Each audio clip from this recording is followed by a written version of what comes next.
Bismillahirrahmanirrahim. Assalamu alaikum viewers. In this video we will talk about the student t-test. In analytical chemistry, this is used to compare the results obtained using two different procedures.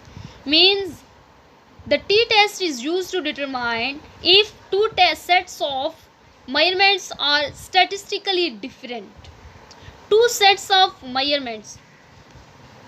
Here the one set is obtained from the test method and other set of measurements is obtained from accepted method. The results of two methods will be compared.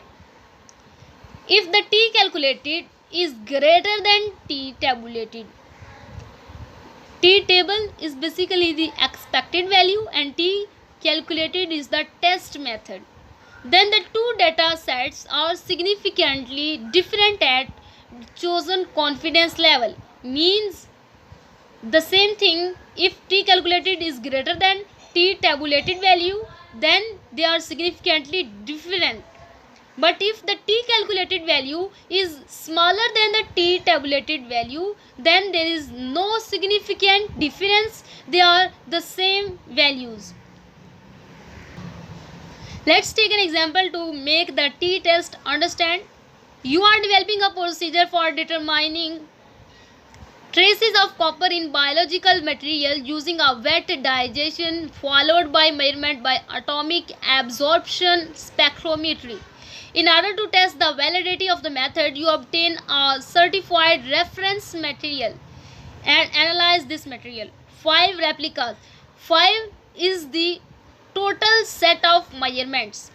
Means n is equal to 5 are sampled and analyzed and the mean of the results is found to be, and here is the mean 10.8 ppm with a standard deviation, and standard deviation given is plus minus 0.57 ppm. The listed reference value and here is accepted value, which is mu, is 11.7 ppm.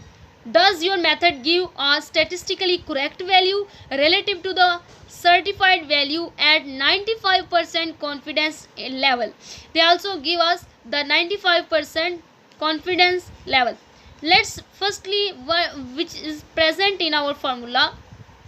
It is basically the formula of confidence level, just the values are changed or their place is changed, or we can say the formula is rearranged to gain the value of t. Let's see. Only from here the t value is drawn there and the whole formula is changed and new formula is drawn from the this confidence limit formula, which is this formula t calculated is equal to mean minus mu, and here the total sets of measurement under root divided by standard deviation. Okay, here is t calculated value. Now means we can calculate the t from here. For mu we can use this formula, but in the case of numerical the mu is given, mean reference value is given.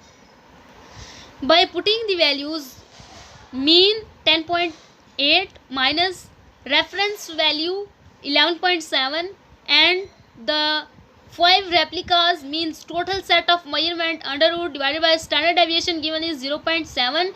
Our value is 2.9. Let it compare with the tabulated value. For it, firstly we have to calculate the degrees of freedom, which is basically the total measurement subtraction 1, and 5 minus 1 is equal to 4. Let's see it in table. Here is values of t for v, means degrees of freedom for various confidence levels. Means confidence level 90%, 95%, 99%, 99.5%. Here v is the degrees of freedom and our degree of freedom was 4 and we have to see it at 95% confidence level, which is 2.776.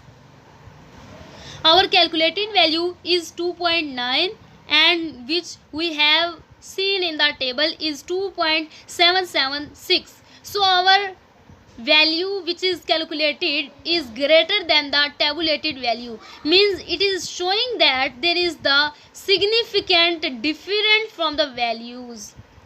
Because the calculated value is greater than the tabulated value, one is 95% sure that your procedure is producing a value that is statistically different from the true value. Here they are saying one may calculate it on the 99%, but the 95% is good confidence level. That's all about. We will discuss about the Q test in next video. Thanks for watching.